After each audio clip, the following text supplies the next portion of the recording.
everyone. It's Giovanna, and I've also got Milena with me today.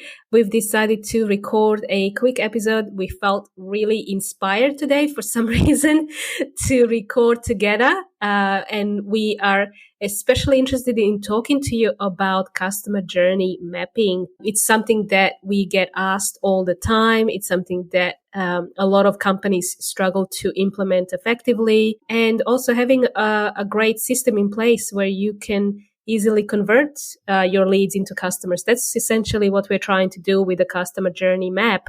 And so often the definitions can be quite vague, and some agencies do specialize in certain parts of customer journeys. Yeah, welcome, Milena. Thank you, Giovanna. Welcome. I'm so excited to talk about customer journeys today. And I know it sounds very technical when we say customer journey. Maybe some of the listeners out there are not familiar with the term customer journey and customer journey maps.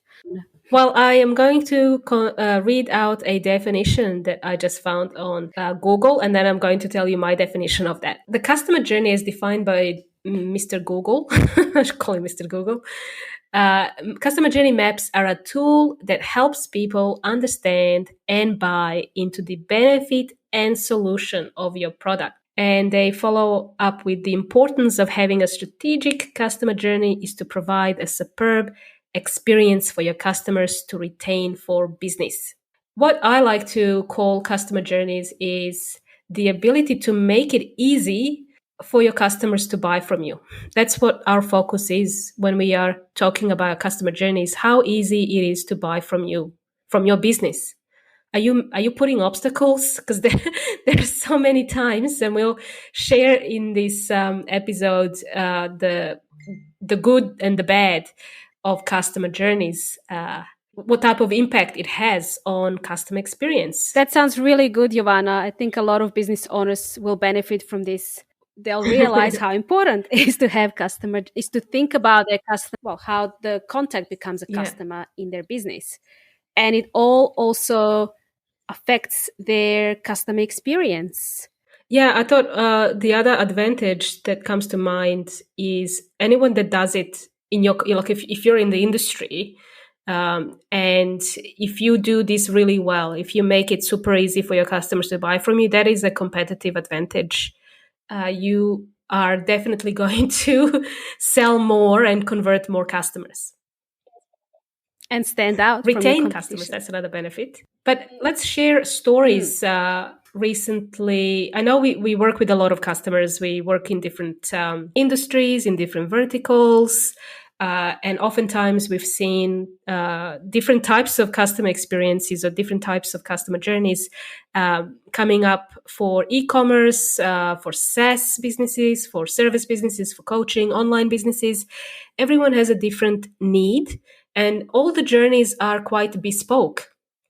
And so the easiest way to think about, if you're listening to this and you run a business in any type of business, and we worked with small and large, and they all have the same issue. Don't worry.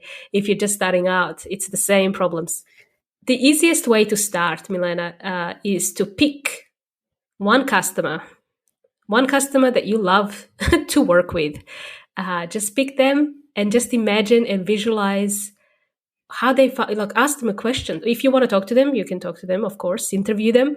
But think about how they came in contact with your business, with your website, with your shop, with your email address, or maybe they did an outreach.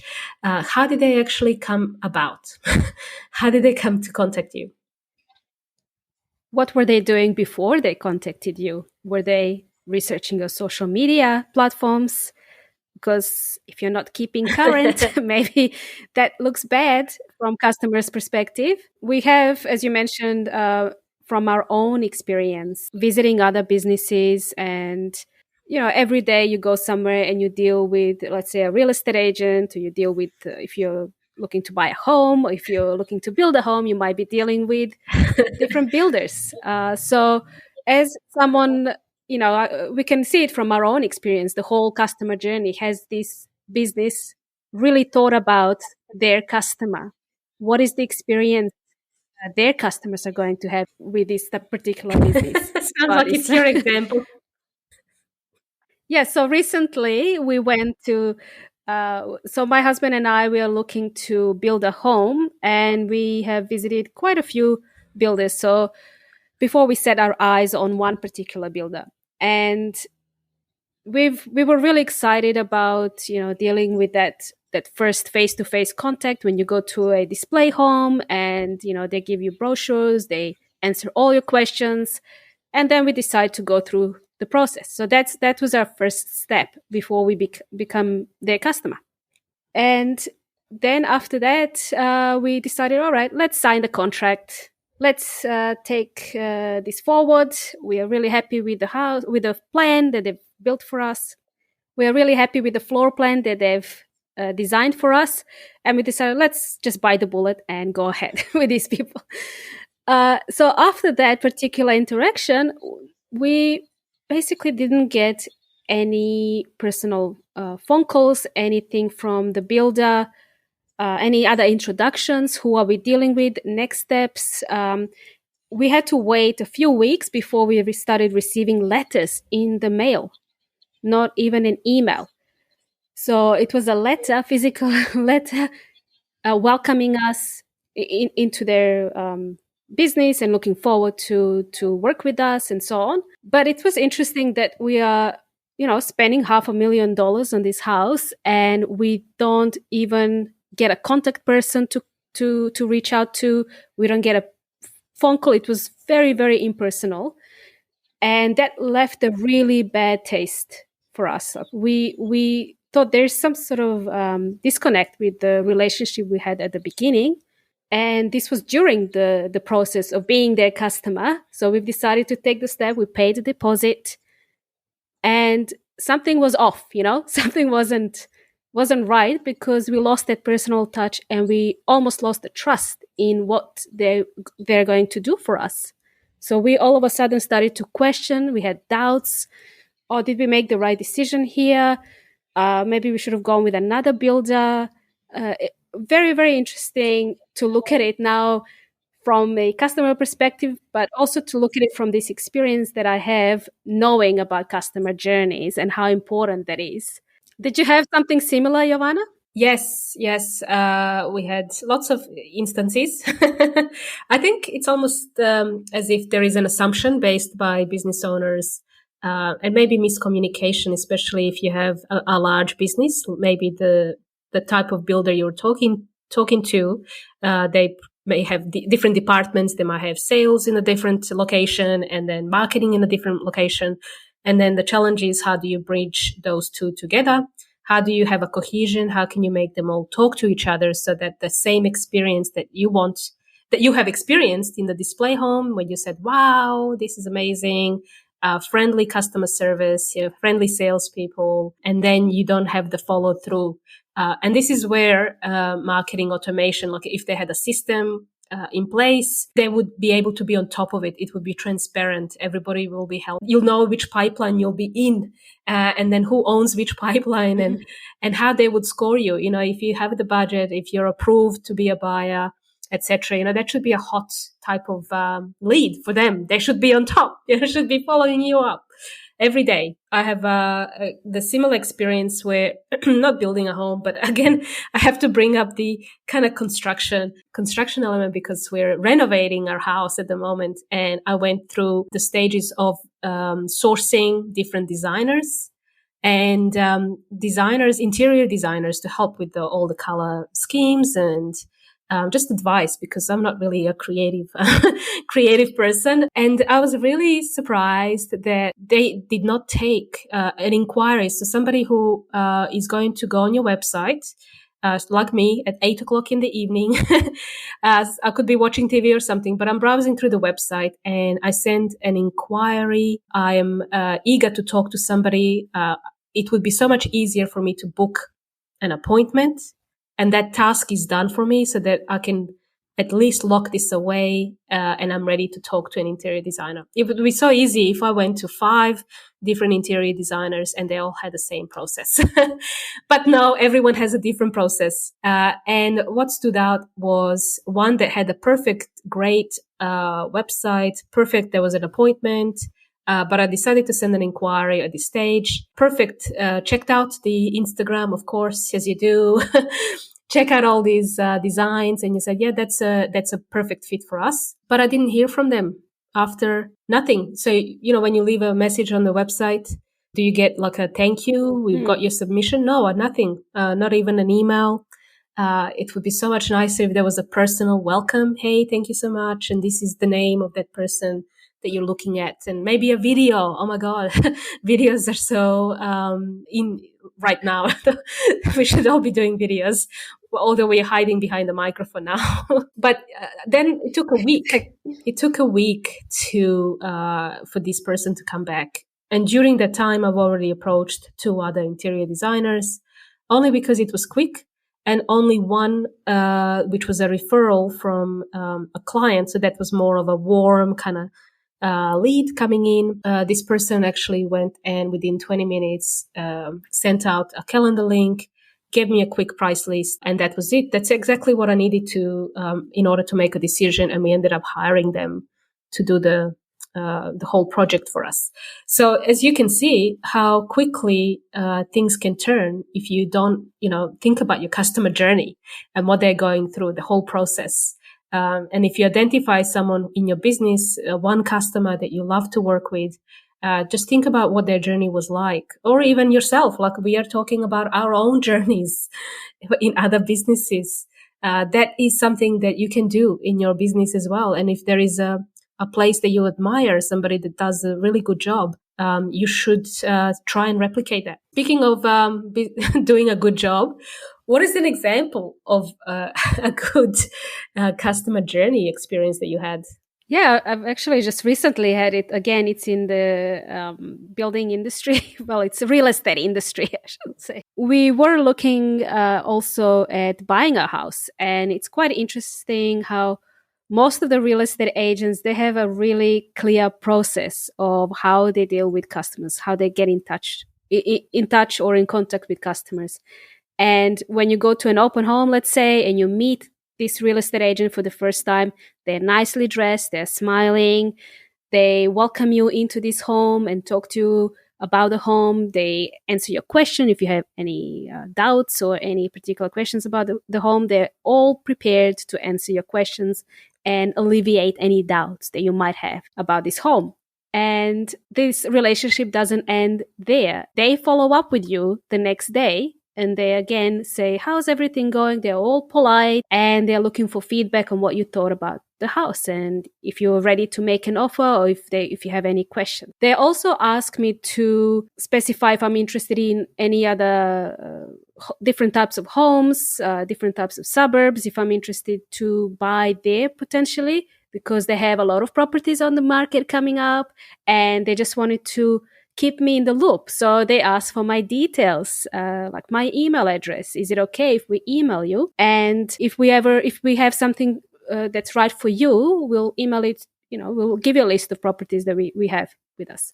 So I thought that was pretty easy, because I was very interested in knowing what's coming up in the area around us, the types of listings they had. And I thought that's pretty easy, rather than me going to realestate.com and browsing a bunch of properties. It's better just to get them emailed to me directly from this agent. And I thought that was a really, really good customer service that I got from the agents. And I think they have to be in sales, and they have to know good customer service to get the sale. You know what I mean? Yes, they rely on the commission.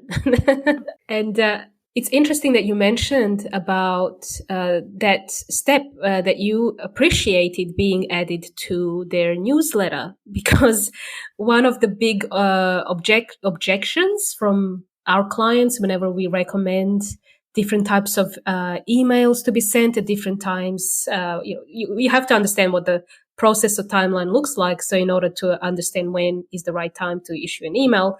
But as you can tell, somebody like Milena, who is eager, she's in the shopping mood, she wants to see newsletters from you. So there are some objections that come up a lot from small business owners, especially from small business owners who don't regularly send emails. And they go, oh, will I be inundating and overwhelming my customers with emails? And, will I be spamming them? I always receive too many emails, and they always, and I'm like, wait a second. So I receive too many emails as well, but I don't open every single one. But it just tells you that when you have the right customer motivation of the lead in your database, they don't care about your newsletter. Like they're not going to think of you as a spammy email marketer. They're going to go, wow, what's the next home for sale? Is there a good deal? They'll see your face there as a real estate agent all the time. And, it's a great way to stay front of mind with your customers. Yep, that's exactly right. And I thought that would be a perfect example for someone who's doing a good job of thinking about the customer journey for their business. My experience, I'll tell you about my experience, my great experience. Oh, yes, please. But also tell you about my retail experience that could be similar in terms of what you just experienced, but what they could have done better, but still good. But yeah, what I really love is some of the businesses, especially in the online space, in the e-commerce space. I am subscribed to a company called S1E04, which is in Australia. You can go and check them out. They're a really good wine distributor. And they don't have any physical shops. In order for you to buy wine, and it's the wine that was prepared and curated by the wine connoisseurs and buyers who love wine as well, and they know your tastes, they know every specific taste, you can only buy it through a newsletter, and you have to become a member, which is free. And then you get all these special deals when you buy cases of wine. So I decided I used to drink I would say a lot. I should say 1 case a month. This is going back 10 years ago. 10 years ago. And I became like a VIP, a VIP customer. But over time, my tastes have changed, and I didn't want to stop receiving emails. I actually wanted to hit pause, and just receive less. So that's another option, having an ability not just to unsubscribe from an offering, from a business, from a brand that you love and follow. Maybe you want to just have less of those communications or offers coming in. And you can do that. That was so easy. The whole experience was easy to do online, and you can specify, do you want to receive this once a week, once a month? What type of offers? And then you select your options, and now I just receive them when I am in the type of content that I'm interested in. I get that once a week. So that was really helpful, and it didn't have that forceful kind of feel when you receive emails from brands that you kind of fall apart. You don't really, it's kind of a divorce still maybe in your mind. You no longer have these excitement and interest in these brands, and that could be a different variety of different reasons. But, you can give all your database contacts options on how much communication they want to receive from you. And just similar to Milena experience, another thing that I've just realized that it doesn't happen. And what happens a lot in the online world and how it works online is so different in the offline world. And I find that both of these worlds can benefit from one another. So if you want to have a very seamless customer experience in your business, and you are maybe a retailer that has a physical shop, and you also want to be able to communicate and listen to your customers online, maybe you have an online shop. How would we know that Milena who just, who purchases something, maybe jeans, you purchase some jeans from your favorite retail store, and then next 6 months you want to buy jeans, but you don't want to go to the physical store. You actually want to buy that online. And having that type of understanding to say, hey, welcome back, Milena. We know you bought this last time. How about these kind of similar styles coming in? And once Milena has got that experience with the brand and the style and the fit, that becomes so much easier. The sale becomes so much easier. And what I've realized that online, in the online shops, in the e-commerce space, they make it very easy to entice you.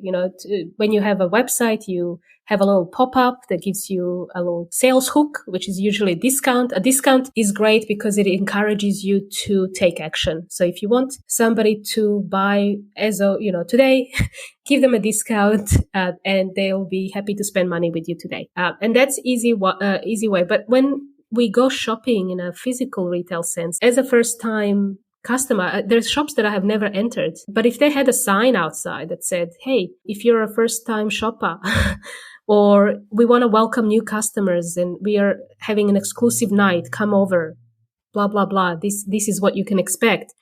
That could be a great way to bring new customers in, taking ideas from the online retailers. That's just some observations that I have that I have over time. Yeah. Now, it's really important to communicate with your customers, not before they make before they make a purchase. You'll have to communicate indirectly, I guess, through social media, through signage on the shops, and then through when they become customers.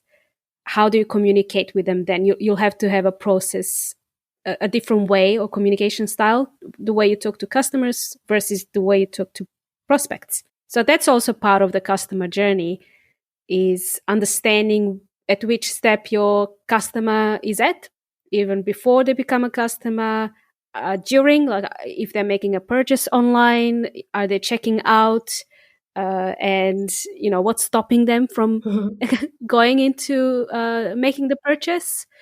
And then after the purchase, how do you treat them? What's the experience after that purchase? Yes. So I think you've covered after the purchase. You had the example of Vino Mofo, and they made you a VIP.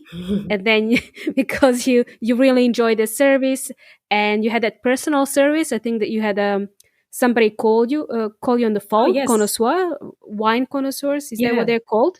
Yes, something like that. Yeah, you just reminded me. I had phone calls as well. A different call them touch points. You can have an email, a phone call, and the person was trained very well to answer any questions around wine. They were friendly. They were, I would say, on brand. Like the brand is very funky, cool, happy, and fun, vibrant. And then this person also reflected the same values. So that was really surprising. And it's like, because I remember when you first got that phone call and you immediately went and, messaged me, oh my God, I received such a great service from this company. So it really leaves a great experience, and you build that trust and loyalty with your customers. And you remembered it. You remember. And that's what I was trying to remember. It's a memorable experience that this happened how many years ago, and you still remember it. Yes. And you still share it with people. So it is just amazing customer service that you had. Do you think a business owner can do their own customer journey? Is it something that people can do on their own? Or is it better if they have somebody like a marketing expert help them out, and because they might forget to consider some stuff when it comes to building the map? Yeah, it's a good question. We have, I have had a few clients. There was one in the SES world, and they try to do customer journeys on their own. It is really difficult. It's like almost having a blank canvas. And where do you start? I try to think of it as, what happens before a customer makes a purchase, what happens during, what happens after. But that's kind of like a high level description. But and then other agencies, they have tried with talking to other agencies, going through their agencies that specialize in creatives and marketing and branding strategies. And so there are elements of the customer journey that will help for especially bigger businesses. Well, they can do customer surveys, research, insights, really understand those pain points, frustrations that we've just described in our own experience through customer interviews. And then they can develop strategies of they call them aware, like AIDA model. Is it AIDA? AID, like awareness, interest, desire, and something action. Something. I have to check. That's usually the textbook acronym. And so then they go into this really high level explanation of what happens in the awareness stage and what we should be doing at the awareness stage. We actually have a map, a very simple template that Some of our clients can download, especially new leads, when they book free consult with myself. There is an option on the website where you get an automated customer journey map, like an actual example. And we can then talk about it together over Zoom. Or we have had some of our clients actually go through an online course with us. And this online course holds their hand in creating that customer journey. And it also forces them to think about segmentations, the whole, how to personalize, how to humanize different journeys. Because what we need to think about is finding a system that works for your business, something that is repeatable, something that can happen not just once, one-off kind of experience that you can remember or your customers find memorable, but it's actually many times over. What type of experiences will drive that hype and desire for the customers to come back and talk about your brand the way we have talked about our great experiences with our brands. Yeah, I think that's a good idea for people to sit down with somebody and just walk through their customer would be experiencing if they were coming to their shop or coming to their website. What do they see? And you really have to think about all these details. And sometimes it's hard to pick up everything by yourself. Sometimes we make assumptions and we think that this is what the customer is doing, but maybe they're not. You know, maybe they're looking for a chat box, not sending a contact form.